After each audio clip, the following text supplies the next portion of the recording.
Dad laughed when I reminded him the property taxes were due. "Why do you care?" he said. "This is Chase's house now. Stop acting like the owner." Mom added, "You should be grateful we still let you live here." So I said, "Okay." And for the first time in 7 years, I didn't pay. 3 weeks later, my phone rang. A woman asked for me by my full legal name, then read out the exact address of our family home. Before I could ask what was wrong, Dad walked into the kitchen, saw the county number on my screen, and went completely silent. The woman asked me one question. Dad immediately whispered, "Hang up."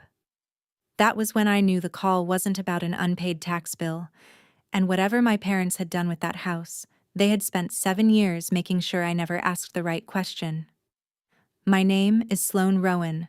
I'm 36 years old and I live in Raleigh, North Carolina. Welcome to Before She Spoke Stories. 3 weeks before the tax deadline, Chase complained that his rental was too small for Kendall and their kids. Dad barely let him finish. "We've already decided," he said.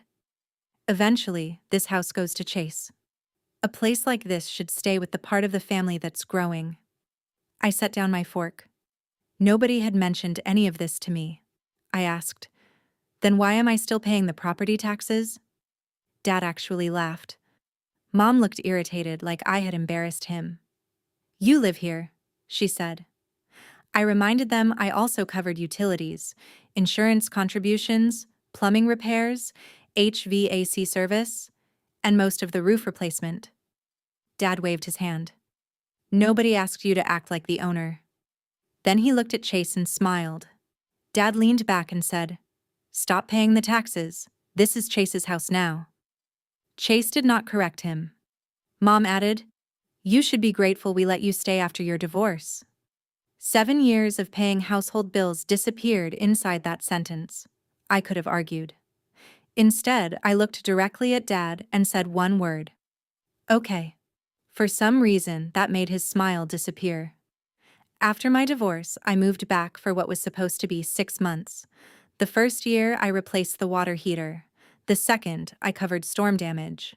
Then came insurance increases, appliances, landscaping, and an $11,000 roof contribution. Every time I paid, Dad called it helping the household. Every time relatives asked, he said my parents were helping me recover financially. The tax installment came due the following week. For 7 years, Dad had forwarded me the amount with some version of, "Handle this when you get a chance." This year, the reminder never came. So I did nothing. 2 days later, Mom texted, "Taxes handled?" I replied, "Dad said Chase owns the house now." The typing bubble appeared, then vanished. No response came. That evening, Dad finally texted me, "Don't play games, Sloane." I stared at the message for a long time. He had told me to stop paying. Now following his instruction was apparently manipulation. I took a screenshot and put my phone away. For once, I decided the capable daughter was not going to rescue everyone from the consequences of their own words. What would you have done? Paid anyway to avoid conflict, or followed Dad's instruction exactly? Share your answer and subscribe to Before She Spoke Stories. 2 days later, Kendall visited with a tape measure. She walked through the upstairs bedrooms, discussing bunk beds, paint colors, and school districts.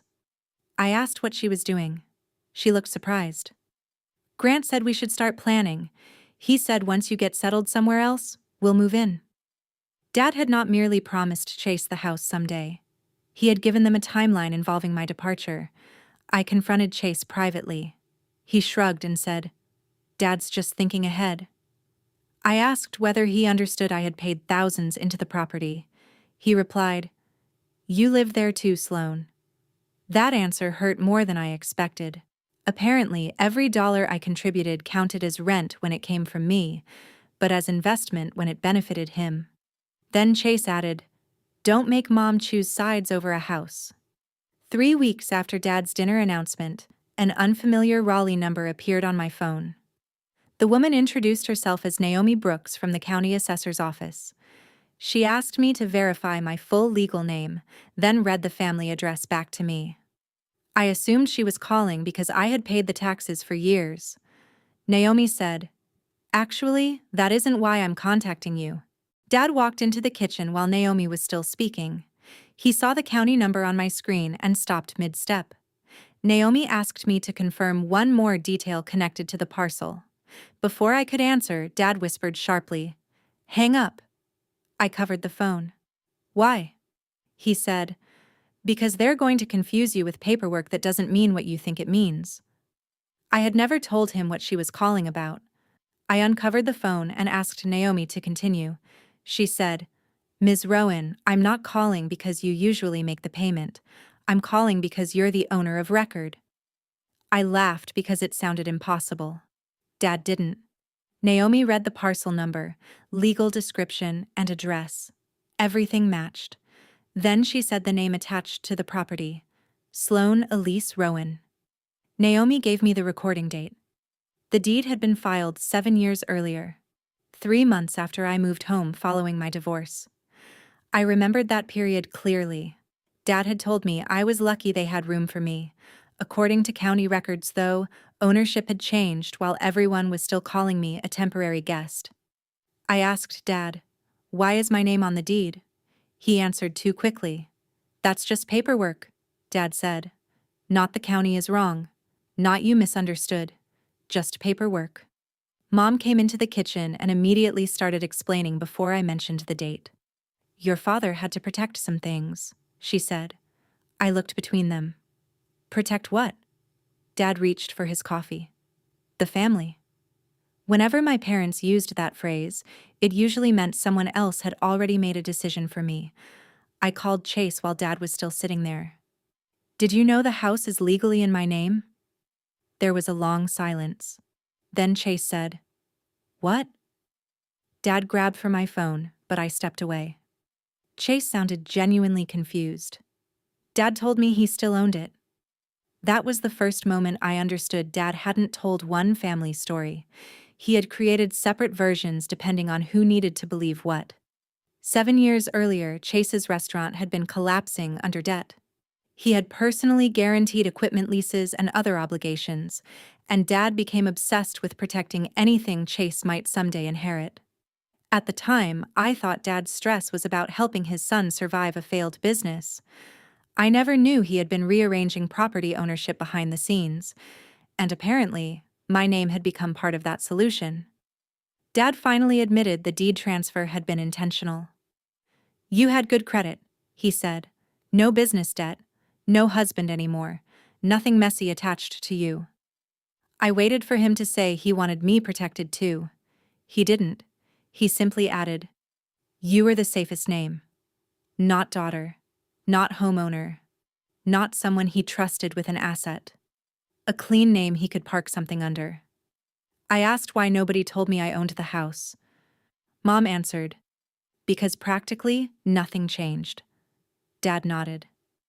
"It was still our house. You were still living with us." I said, "Then why did I pay the taxes?" He looked irritated. "Because you lived here and could afford them." That was their logic. My ownership meant nothing when rights were involved. It became extremely real whenever a bill arrived. Chase came over that evening demanding an explanation. Dad finally said, "Once your financial problems were behind you, we always planned to straighten the title out." Chase stared at him. "You told me you'd put it in my name." The room went quiet. I looked at Dad. "So I was temporary storage?" Mom whispered. "Don't say it like that." I asked, "What nicer phrase would make it less true?" Nobody offered one. That night, I opened my banking archives: property taxes, insurance reimbursements, roof repairs, HVAC replacement, plumbing, storm deductible, appliances, landscaping. I built a spreadsheet and kept adding until the total passed $96,000. Then I remembered Dad telling relatives over and over, "We let Sloane stay here cheap until she got back on her feet." The family thought they had been supporting me.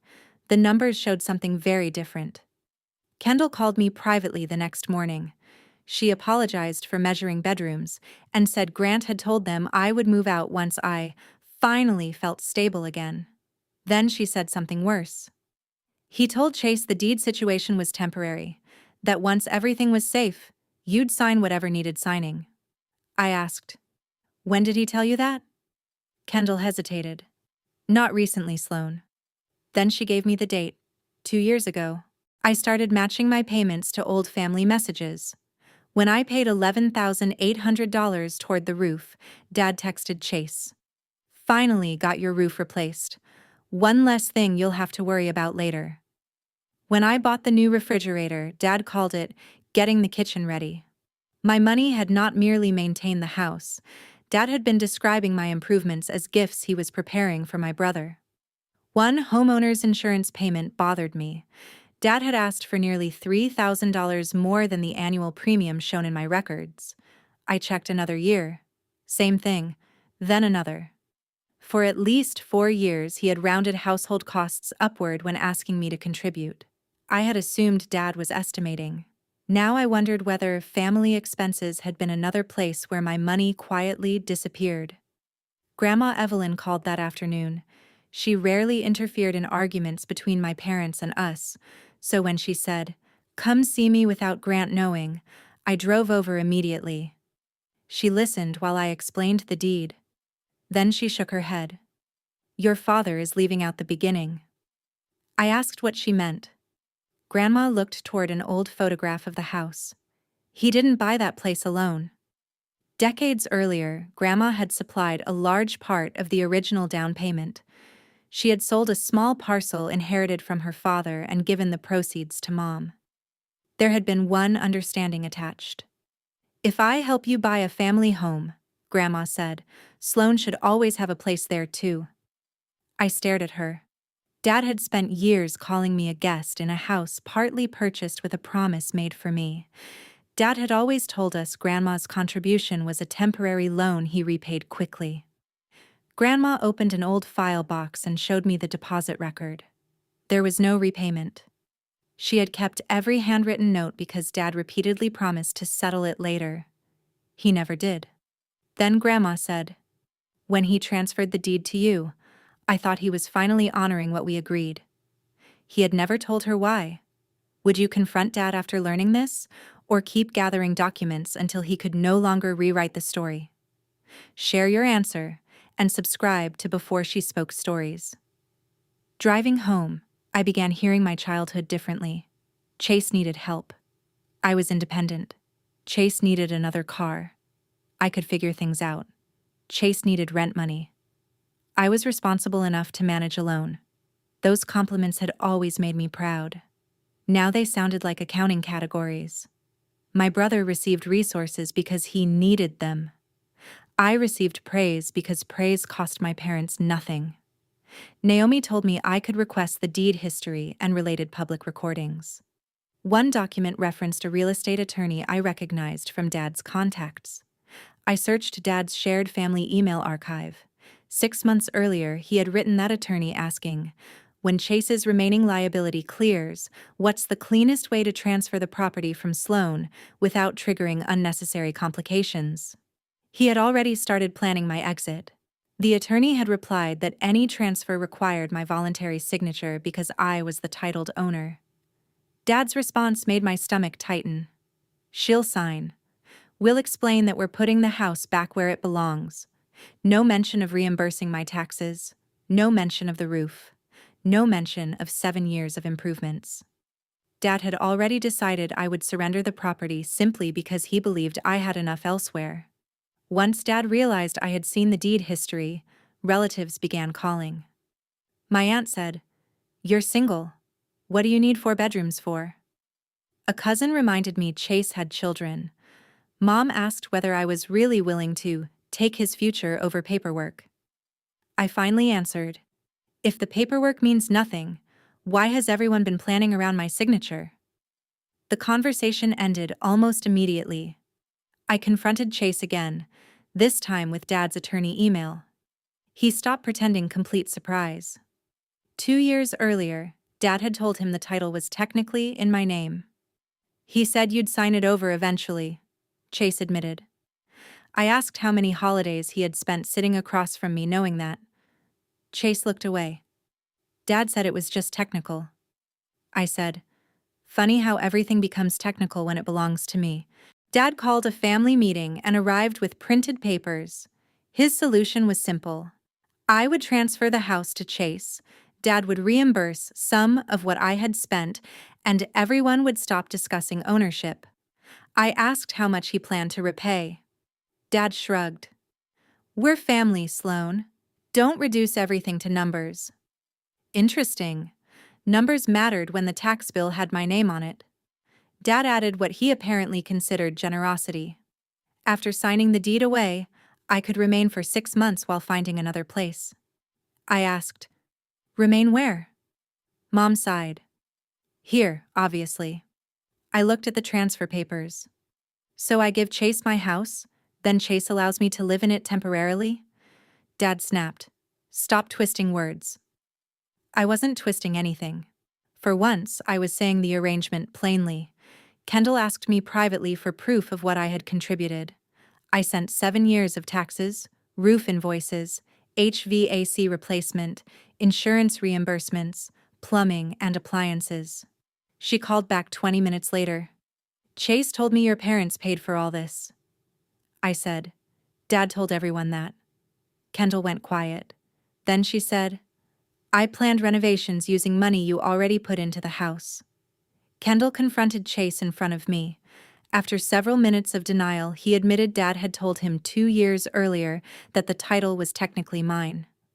Why didn't you tell her? Kendall asked. Chase stared at the floor. Dad said she'd sign it over when the time came. I asked, and you were comfortable with that? He answered quietly, I thought you didn't need it. That hurt more than ignorance would have. That sentence explained our entire family. Chase had children, so he needed the house. I had a career, so apparently I did not. Chase struggled, so help belonged to him. I survived, so whatever belonged to me became negotiable. I looked at my brother and said, you don't get ownership because you need something more loudly than I do. He called that selfish. Kendall didn't agree. I hired an attorney before answering anyone else. She reviewed the recorded deed, tax history, and title documents. Then she said what Dad had carefully avoided saying, you are the titled owner. Your father cannot transfer this property without your voluntary signature. No family vote could change that. No promise to Chase could change it. For the first time, Dad needed something from me that guilt could not legally manufacture. Once Dad realized I had legal advice, relatives started calling. My aunt said, you're one woman. Chase has 4 people to house. A cousin asked why I needed so much space. Mom said I was destroying my brother's future over paperwork. I answered the same way every time. If ownership is meaningless paperwork, why does everyone desperately need my signature? Nobody gave me an answer. They just stopped calling. I did not evict my parents. Instead, I drafted a written occupancy agreement. Utilities would be divided. Major repairs required my approval. Nobody could promise rooms to Chase. Nobody could authorize renovations. And nobody could describe me as a guest while expecting me to finance the property. Dad read the first page and laughed bitterly. You want your own parents asking permission? I said. You taught me permission matters. Mom cornered me afterward. Your father was terrified after Chase's business failed, she said. He thought we could lose everything. I asked the question nobody had answered. So why was I the safe thing to risk? Mom started crying. Then she said it. Because we knew you'd survive. I didn't comfort her. I said, surviving what you do to me is not the same as agreeing to it. Dad scheduled one final meeting and placed the deed transfer papers in front of me. Enough, he said. Put the house back where it belongs. Before I touched them, Grandma Evelyn walked in carrying an old document box. She placed a decades-old bank record beside Dad's papers. Then she looked directly at him. Grant, Before Sloane signs away anything, tell your children whose money actually bought this house. Dad went silent. Grandma opened the old bank record in front of everyone. Decades earlier, she had sold inherited land and provided a major part of the down payment. Dad had always called it a loan. It wasn't, Grandma said. I helped because Marlene promised Sloane would always have a home here. Dad immediately argued that family promises were not ownership documents. Grandma answered, neither were your promises to Chase. Dad insisted he transferred the house to me, only because Chase's business debts made everything risky. You were the safest name, he repeated. I asked, safe for whom? He had no answer. Grandma reminded him that he never repaid her contribution. Then Kendall asked the question Dad hated most. If Sloane was only holding the house temporarily, why did you let her spend $96,000 maintaining it? Nobody at the table defended him. Dad pushed the deed papers toward me one last time. Chase has children, do the decent thing. I slid them back. No. It was the smallest word I had spoken all evening, but it changed everything. I was not taking Chase's house. I was refusing to give away mine. Dad called me selfish. I answered, you spent 7 years depending on me to be generous enough not to notice the difference. Chase tried to blame Dad for everything. I reminded him he had known for 2 years that my name was on the title. You could have told me once, I said. At Christmas, on my birthday, while I was paying for the roof you planned to inherit. He looked down. I wanted to believe Dad would fix it. I replied, you mean fix it for you? For the first time, Chase did not argue. Dad turned to Kendall and said I was taking stability away from her children. She surprised all of us. Our children were never promised Sloane's property by Sloane, she said. Then she looked at Chase. We are not moving into that house. Chase protested, but Kendall held firm. Dad had spent years using the grandchildren as moral leverage. The moment their own mother refused to participate, that argument lost its power. My parents eventually signed the occupancy agreement, not because they respected it at first, because my attorney made clear that informal family expectations did not replace documented ownership. They began paying their agreed share of utilities and stopped authorizing repairs without me. Dad hated asking before calling contractors. I understood why. For 7 years he had treated my ownership as invisible. Now every ordinary decision reminded him whose permission actually mattered. Mom came into my room one evening and said, we never thought you'd lose anything. You always land on your feet. I looked at her. That's not an apology. She started crying. We knew Chase couldn't survive losing the house. And me? Mom whispered. We knew you could. That was the truth underneath every childhood compliment. They had punished my competence by assuming I could absorb whatever they took. I could have made the next months ugly. I didn't. Dad and Mom chose a smaller townhouse after realizing the old house no longer worked. Once taxes, repairs, and authority were no longer silently mine to carry. Chase found another rental and began rebuilding without an inheritance waiting behind me. I kept the house. Not to defeat them. Because surrendering it would have rewarded the exact behavior that created the betrayal. Would you have kept the house after discovering the truth, or sold it and started somewhere completely new? Share your answer, and subscribe to Before She Spoke Stories. After my parents moved, I did not tear apart the house or erase every family photograph. I renovated one room, the front sitting room Grandma had always loved. I restored the hardwood, replaced the curtains, and hung an old photograph of Evelyn near the window. For the first time, I spent money on that house without wondering who would eventually claim the benefit. The decision belonged entirely to me. At Thanksgiving, Grandma walked slowly through the front door and studied the renovated room. Does it finally feel like yours? She asked. I shook my head. Not because the county says so. Then why? I looked around the house my family had called theirs while treating its owner like a guest.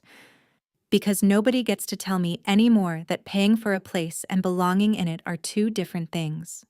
Dad told me to stop paying taxes on my brother's house. One county call taught me the truth. For 7 years, they had been living in mine.